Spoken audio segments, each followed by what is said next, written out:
Hey again, this is Dr. Paul Martin with Brilliant Life Chiropractic. Happy New Year. I wanted to start the new year off with a video talking a little bit more about chiropractic and kind of the effects it can have on the body and what it is and what chiropractic can do to help. Because we use this term a lot. I use this term a lot. If you've been following my videos at all, I mean, I do use the term. I use it in my office. I use it to explain what chiropractic does. Because chiropractic is not really about pain relief so much as it is about helping the body function better. But how does it do that? And why is it that I can put a force into your spine and it's not even a big force, but it can actually help the body function so much better? Hopefully this video will help to elucidate some of that. And the term itself is actually somewhat contentious in circles of chiropractic. Some chiropractors believe that there is no such thing as a subluxation and that all we're doing is mobilizing joints and helping with pain relief. I don't believe that. I do believe subluxation exists. There are different definitions of it. And defined by medicine, subluxation is simply a malpositioned joint. Whenever you hear a medical doctor say this, they are not talking about it like a chiropractor is. A chiropractor always includes nerve interference in there somewhere. It's not just a joint that isn't in quite the right spot. There is interference to the way the nerves are functioning, which is sending junk information up to the brain and making it more difficult for your brain to coordinate your body, and that makes it harder for you to heal. That's basically it. There's a lot more that goes on with that, but yeah, the interference to the nerve system is what makes the subluxation such a powerful force against the full expression of health in your body. But that's not that it's a bad thing. That's like saying that a circuit breaker is a bad thing. It's not. A circuit breaker protects your house in case you have too much of a load on the electrical systems, right?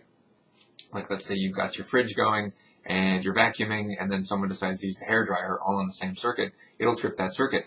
And it does that so that your house doesn't burn down, so that the wiring doesn't go too overloaded. This is a good thing. The bad news is that there are consequences, like maybe now your fridge doesn't work and you can't complete your vacuuming.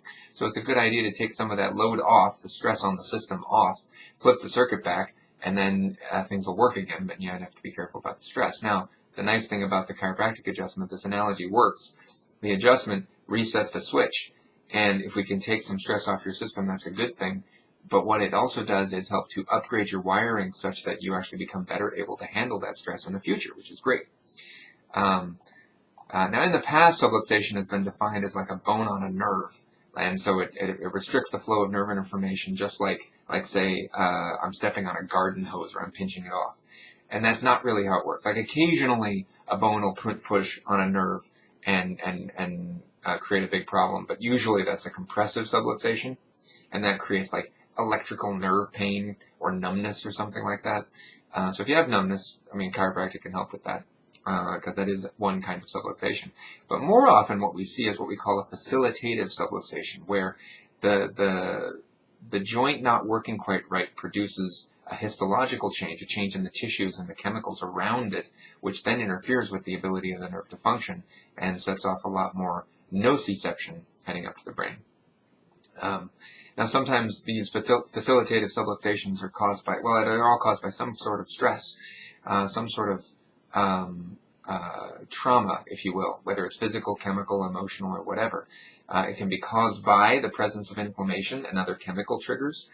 It can be caused, the physical trauma can then create tissue changes or histological changes or chemical changes. So it's kind of like a big cycle and can circle in on itself, and it can create it from any link in that chain.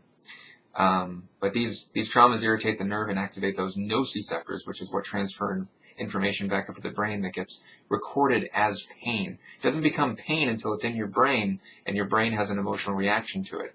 And that's how chiropractic can actually help at any time, is that it can affect the transmission of information from these nociceptors, turn on what we call proprioceptors, which help the body know more about where it is in space and how to best and accurately heal itself from that. Healing takes place from within. It's not me healing somebody when I deliver an adjustment. It's allowing their body to heal itself. It's the beauty of chiropractic care. All organ function is affected deleteriously in a negative way by subluxation. And therefore, that's part of the reason chiropractic can help with all manner of things, is because of that. It's normal for people to get subluxated and for that to happen. That's a normal thing. It happens.